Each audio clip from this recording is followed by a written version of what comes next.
Audiobook summary presents Catch-22 novel by Joseph Heller. During the second half of World War II, a soldier named Yossarian is stationed with his Air Force squadron on the island of Punosa, near the Italian coast in the Mediterranean Sea. Yossarian and his friends endure a nightmarish, absurd existence defined by bureaucracy and violence. They are inhuman resources in the eyes of their blindly ambitious superior officers. The squadron is thrown thoughtlessly into brutal combat situations and bombing runs in which it is more important for the squadron members to capture good aerial photographs of explosions than to destroy their targets.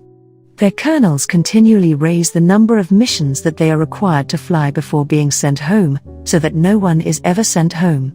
Still, no one but Yossarian seems to realize that there is a war going on. Everyone thinks he is crazy when he insists that millions of people are trying to kill him.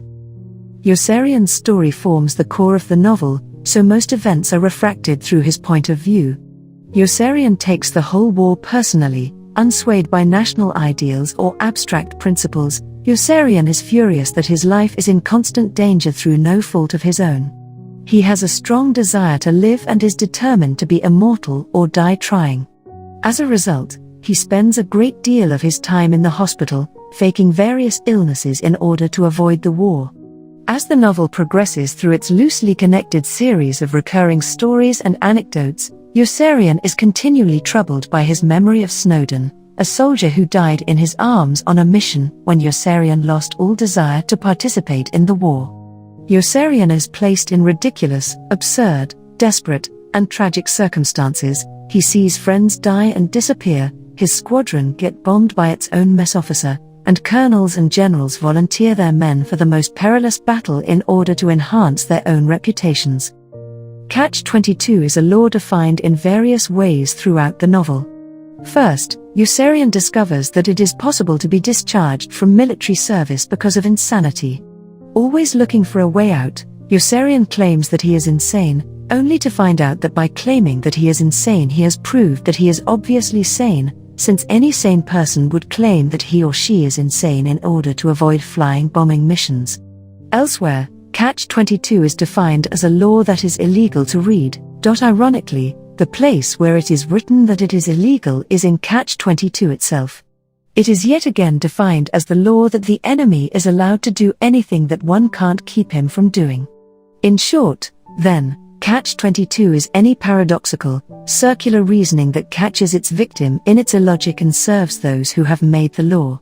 Catch-22 can be found in the novel not only where it is explicitly defined but also throughout the characters' stories, which are full of catches and instances of circular reasoning that trap unwitting bystanders in their snares. For instance, the ability of the powerful officer Milo Minderbinder to make great sums of money by trading among the companies that he himself owns. As Yossarian struggles to stay alive, a number of secondary stories unfold around him.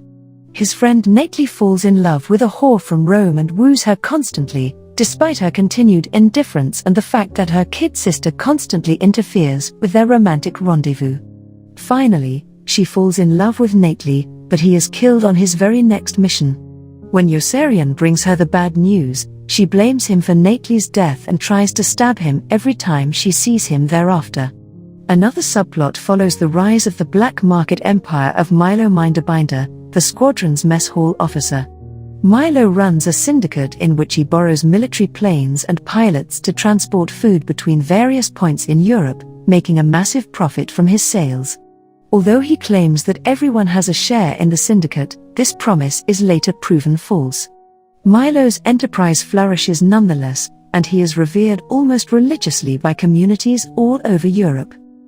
The novel draws to a close as Yossarian, troubled by Nately's death, refuses to fly any more missions. He wanders the streets of Rome, encountering every kind of human horror, rape, disease, murder. He is eventually arrested for being in Rome without a pass, and his superior officers, Colonel Cathcart and Colonel Korn, offer him a choice. He can either face a court-martial or be released and sent home with an honorable discharge. There is only one condition: in order to be released, he must approve of Cathcart and Korn and state his support for their policy, which requires all the men in the squadron to fly 80 missions. Although he is tempted by the offer, Yossarian realizes that to comply would be to endanger the lives of other innocent men. He chooses another way out, deciding to desert the army and flee to neutral Sweden. In doing so, he turns his back on the dehumanizing machinery of the military, rejects the rule of Catch-22, and strives to gain control of his own life.